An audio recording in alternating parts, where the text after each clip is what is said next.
You ever had that moment where you wake up and think, man, I really want to snatch some ankles today? No? Just me? Well, either way, today was that day, so I'm going to be running a juke compilation on these killers in Double Trouble LMS. And the ability that will let me do this is Hot Dog, the quote-unquote worst ability. All right, who do we got here?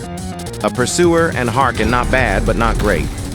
First goal should be obvious, juke enough so that Harkin can go back to being calm. I do take a bit of a beating to accomplish this, but eventually it's successful. Unfortunately, this small win does not negate the Pursuer, still on my trail chipping me down, and the Harkin quickly rebounding. And while I have been dodging more hits than what have been landed, at this pace, I'm not going to be able to run the clock. So, you know what? Let's lock in and just avoid getting hit at all for 30 seconds. I'm able to coax both killers into a few bait and switches, then can outrun them until the Pursuer howls, triggering Harkin's enraged.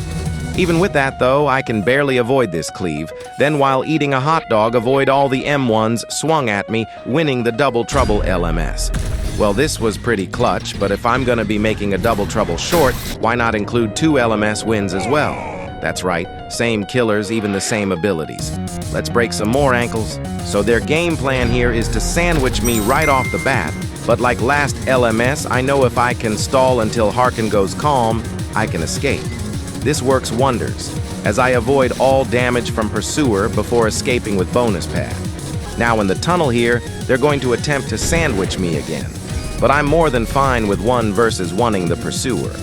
Eventually, the Harkin does get impatient though, and the large amount of noise allows them to go enraged.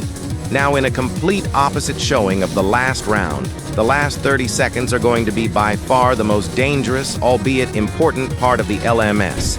I'm now taking a huge beating here, and both killers are swinging with abandon, yet somehow I'm able to dodge the majority of the attacks. This allows me to just barely stall long enough to run the clock, claiming yet another Double Trouble LMS win. Not too shabby, I'd say, especially when it's against rushdown killers. I know some of you all aren't too fond of looping, so I'll try and clip farm some more juking in the future. Subscribe for more.